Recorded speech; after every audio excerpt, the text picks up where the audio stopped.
This is CLPS safety training for hall monitors.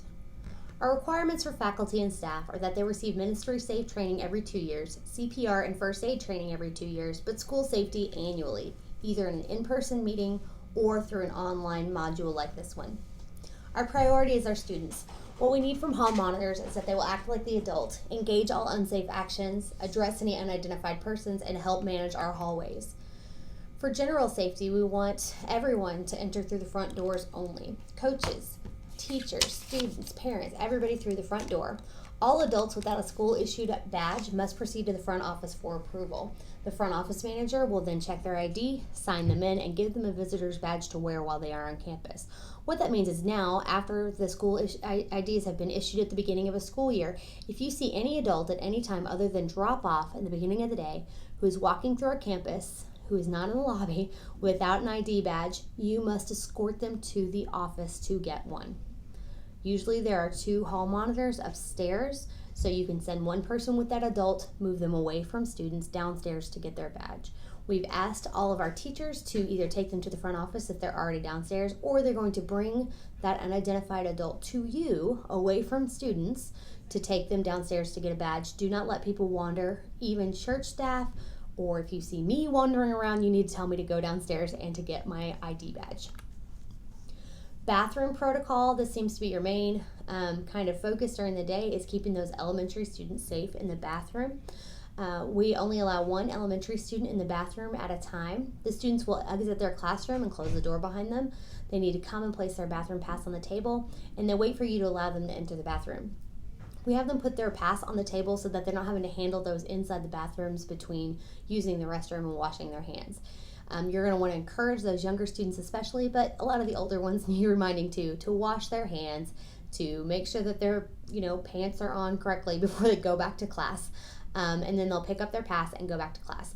If the line starts getting really long, you can ask some of the older students if they can hold it and it's not an emergency to come back in 5 minutes so they're not missing lots of classroom instruction waiting in that line. If you do see a bunch of students coming from the same class or the same student coming all the time, or they're going every hour or something, you might just want to bring that to the attention of the teacher. Some of those classrooms have kind of a free reign. If the pass is there, you can go. And the teacher might not be noticing that same thing, but you can help keep that kid in class as much as possible. That's great. But we don't question them. If they need to go to the bathroom, we let them go for sure. Secondary students should wait until passing period to use the restrooms. They do have some emergency passes that they can use in class. Most of them will not ever use those, and so you should not be seeing secondary students hanging out waiting to use the bathroom during their classes. If you have a bunch of students who are in line, elementary students that are in line, and you know that the high school passing period is coming, you need to encourage them to hurry up or come back after passing period. The secondary students can all go in at the same time as long as there's a stall available. They can fill those up, but they can't go in there until all those elementary students are gone.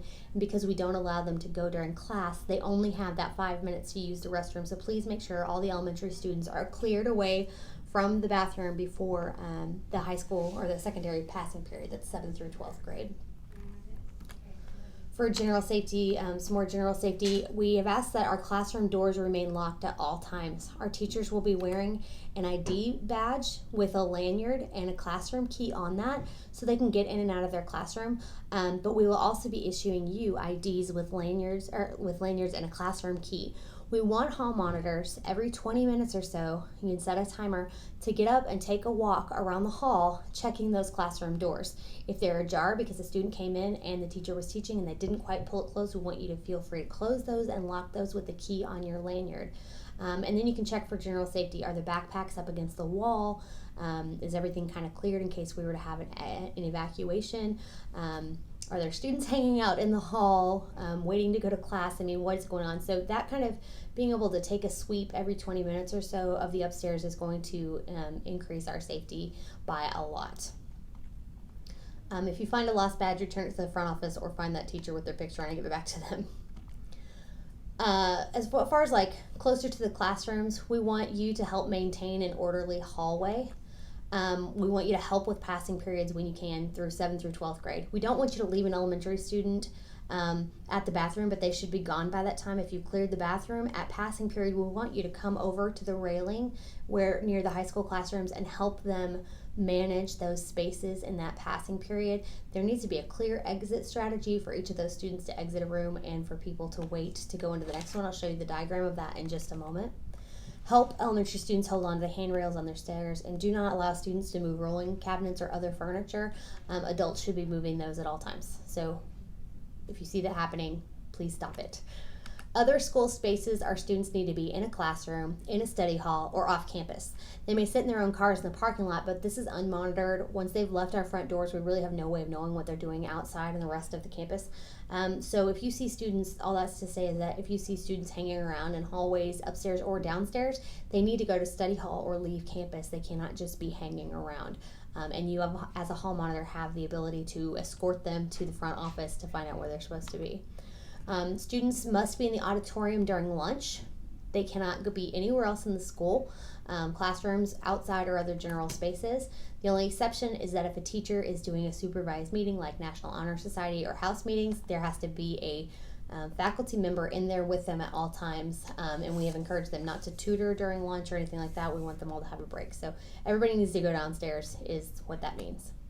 Students may not play in the gym at any time on a regular school day unless they are part of a sport, they're in PE class, or the teacher has taken them down there and is watching them during that time. Shoes need to be worn at all times on campus, and right now the policy about the indoor playground is that it's off limits for us during our regular school day. Some parents may be using that during extracurricular time, but they are the ones observing and taking on that risk at that time. But during school, no indoor playground. As far as interacting with students, remember your ministry safe training. Avoid being alone with students away from public view. You can give them high fives, side hugs, fist bumps. You can say hello, but any other contact should be completely avoided. And do not engage with students on social media or through individual cell phones. After school, students should be waiting for pickup inside the building. Elementary students must be picked up using a security badge, and students may not congregate in the auditorium, gym, or any other area beside the school lobby. So if you see students that are still hanging around upstairs waiting for a parent, you're going to want to encourage them to go downstairs. Hall monitors should engage, hall monitors should engage unruly behavior at any time on campus. If you are walking out of the building to go home and you see students who are pushing, shoving, kind of swinging backpacks or lunch boxes around, wrestling with their neighbor, anything like that, you can engage that action until you leave our campus, and we encourage you to do so as hall monitors. Okay, now the most important part are our emergency protocols. We've kind of simplified our emergency protocols into these 5 major areas. The first one is daily safety, which you see at the bottom in the gray, and then we have these 4 other kind of four other specific actions to take depending on the circumstance. So for daily safety, we want you to wear your ID. We want you to close and lock all perimeter doors. As a hall monitor, as I said before, if you are walking anywhere on campus and you see a door that is not closed, you must close it, including the front doors, except during drop-off. Mr. Henry is usually standing right there. Those doors need to be closed. All the doors leading out of the auditorium, out of the gym, any other doors that you see open, you should close. Keep classroom doors locked always. Sometimes those come unlocked. As people are unlocking the first time, they have to go back and relock those with the key. So that'll be part of your job, is to make sure the doors stay locked all the time. Redirect adults without safety badges, and engage and redirect unruly students, which we've talked about before. Okay, evacuation is our first emergency protocol. Hall monitors have a very special role in all evacuation situations. Evacuation would be if there was something hazardous happening on campus. Most notably would be a fire, a chemical spill, or something like that, where we need to get out of this building, some sort of structural issue. So our teachers will have our students form a line and take attendance. They will gather their evacuation materials, which in most cases is just a cell phone that has access to RenWeb so they can take attendance. They'll exit using the practice route, which I will show you on the next few slides. The last to exit their individual room is going to sweep, close the door, and turn off the light. That means they're going to check and see that there are no more children in that room, and by turning off the light and closing the door, they are signaling that that room is clear and that you do not need to enter. Then they're going to go outside, and if it's just a fire or a practice, they're going to go to the lawn closest to the street. If we have to evacuate to an off-site location, we'll relocate to Hewlin Street which is just next door. It's a couple of blocks away. We will walk together over there. We don't need cars close enough for us to walk. And then once we're at our evacuation location at Hewlin Street, we will release students to their emergency contacts listed in RenWeb. Now, I need to go back here because for emergency evacuation, hall monitors have some special duties. The downstairs monitor should check the downstairs bathroom, the auditorium, and creative arts for people. Okay, their job is to clear those 3 spaces. They need to turn off lights in rooms that are empty so no one else feels they need to go in there. That is the signal that the room has been cleared. Close the doors when they can. It's hard to get to all those auditorium doors, and they might not have time. They're trying to get out of the building as fast as possible, and then they'll help escort children to the field. The upstairs monitor, you all need to check the bathroom. If students are in there and they're using the bathroom, you need to tell them to stop using the bathroom. They need to get dressed again, and you need to pull them out. If students are still walking downstairs with adults, you can add them to whatever line of students are walking downstairs. Okay, don't worry about them finding their class or anything. Get them downstairs. So you can add them. Then your job is to walk the perimeter of the hallway. If there are 2 of you, you should divide and conquer. Go down one side and then somebody else go down the other. You're going to look for any doors that are not, the light's not off and the door's not closed. That means that they don't know that there's a fire or they haven't cleared that room. So we've asked them to, if you just see every door is closed with the lights off, that means this room has been cleared, and then you will exit the building. If there are lights on or if the door is open, you must go into the room. Don't just look in the window. You must enter the room, look around for people, escort any kids out that might be stuck, turn off the light and close the door, okay? And then you all need to be the last adults downstairs. Basically, we should see all the classes assembled, and then here should come the hall monitor saying with their thumbs up that they have checked every room upstairs and that there are no people upstairs at all.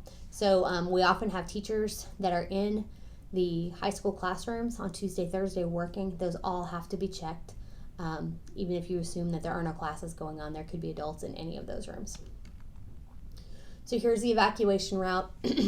Hall monitors are normally sitting right here next to the restrooms. So all of these rooms that open onto these 2 hallways will exit through the back stairs. When everybody's going the same direction, you can go down both sides of the stairwell, holding onto the stair rails. These will then dump out into a kind of a blind room that then exits to the side of the building and then goes to the front this way. These rooms down here all have doorways that empty out here. They're going to go down the front stairwells. Again, they can go down both sides of the stairwell. And then when they're coming back up, they can come up both sides of the stairwell. This diagram is basically showing the same thing, but it's more to scale. You can see all the exit routes and where all the individual doors are. 203, 204, they're going to go wherever's closest. Sometimes they might just come this way, but if it's too crowded, they'll go this way. 203 has kind of an option. That's a kindergarten classroom.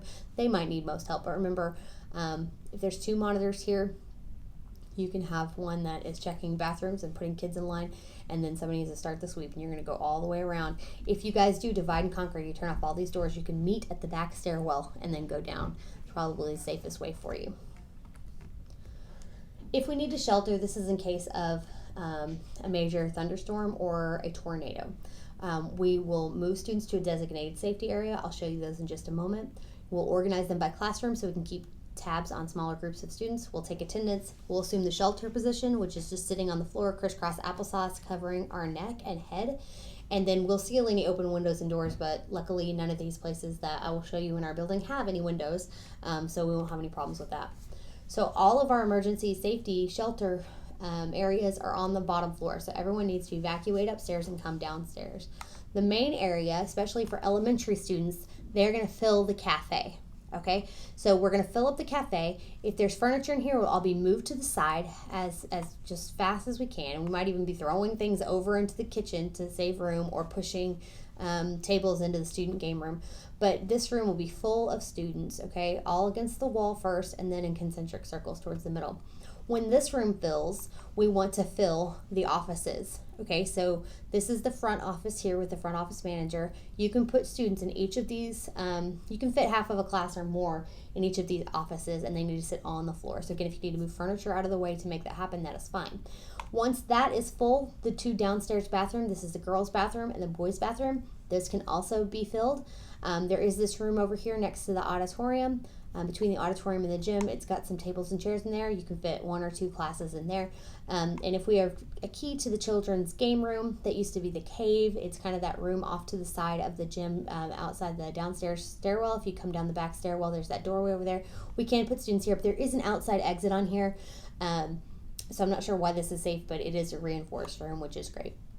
So any of these areas with a blue triangle are safe areas. These rooms are just kind of too small to put any students in. So cafe is your first place. Everybody come toward the cafe. When that is full, the administration will be there to help redirect you into the next spaces. So do not stress out about that. Just come towards the cafe. Securing the perimeter is when there's some danger outside of the school. We would move everybody from outside to inside. We'd lock all the perimeter doors. We'd see who's here. We would call the police or the fire department or whoever we need to. And then basically we're on a kind of a school-wide lockdown where nobody would leave or enter the building. Kind of easy, but that's if there's an outside problem. For lockdown, this would be in the case of an active shooter or other menacing person on campus. We would go into lockdown mode. All the teachers would just pull their doors closed. Hopefully they're already closed. Then they would barricade the door with furniture, rolling cabinets, cover the window if ever possible. If they're using a rolling cabinet, that should cover the window. Then we would turn off the lights, sit their children against the wall, turn off the lights, and then maintain silence. There's a lot of training that goes into that, and we will practice eventually, but for lockdown, it basically just means to create a locked barrier between you and a menacing person. In the history of school shootings, no shooter has ever breached a locked door, and teachers and adults should be confident in that. They really only have to wait between 5 and 15 minutes for first responders to arrive, and that is usually when a threat would dissipate. And so you're not having to stay in lockdown for a terribly long amount of time. So just know, locking your room and barricading is the safest procedure. Okay, so we have an alarm schedule here for when teachers should be dismissing. These are also on our website, but they're here because having students enter and exit on their regular schedule and being in the hallway when they should is a safety issue. We have more and more students that are waiting for a classroom that got out late to dismiss. They're going to be piling up in the hallways, and that creates a safety issue. So this is the alarm schedule. I can get you copies if you'd like to have them printed at your table so that you know when the high schoolers are going to be out in the hall and when they're not. This is the elementary passing period. Notice the top one is the kinder through 5th grade schedule. 6th grade schedule is on the bottom because they have a longer history in science. When I talked earlier about helping maintain hallway protocols for the 7 through 12 students, this is what I mean. So all of our high school students' classes are down here, and basically they have a place where they're supposed to wait. So students are coming out of room 212, but they need to go to room 210. They cannot just walk to 210. They have to cross the hall and they have to line up down here on 210. Okay, so they're going to wait right here for their class to be ready for them. 210 will empty. They'll be able to come out here, and nobody's going to wait on these two walls. So room 211 is the farthest down, so they get the closest spot on the wall. Then 212, then 213. So this is the class that you're going to next. So all of our students should get clear of this area first, go line up on the wall where they're supposed to be. Then that teacher in that classroom, so 214 for example, they're going to let their kids out. Those kids are going to go both directions to go to their next classroom. Then they're going to ask their classroom of students waiting to come in, who are lined up on this wall, to come in an orderly way. Sometimes they'll wait for 215 to be cleared as well, so you don't have students going both ways. So these rooms will empty. They'll invite the students to go in. 215 will go in.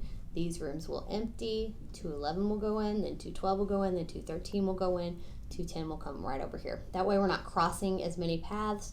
And it gives people a way to stand where there's still a way to exit for those that have to go downstairs, or those students that have to go down here to exit to go to the other building. They can get out of the hallway. We also have teachers that have to change classrooms, and they need to be able to get out fast. So there should be a pathway here all the time. As a hall monitor at this table, I would love for you to come and make sure people are lining up where they should, and they're leaving a pathway here. And if they're not, tell them to move and put their shoulder against the wall to where their backpack is straight behind them, not sticking out in the hall, and they should not be clumping up and talking during passing period. We hope that's really helpful. Again, I want you to feel empowered with your ID badge on to help make the upstairs and the downstairs and our students just a super safe place. We want you guys to just engage. And if you have ideas on how to improve the safety of our building, please let me know. And we hope that you have a safe and joyful year.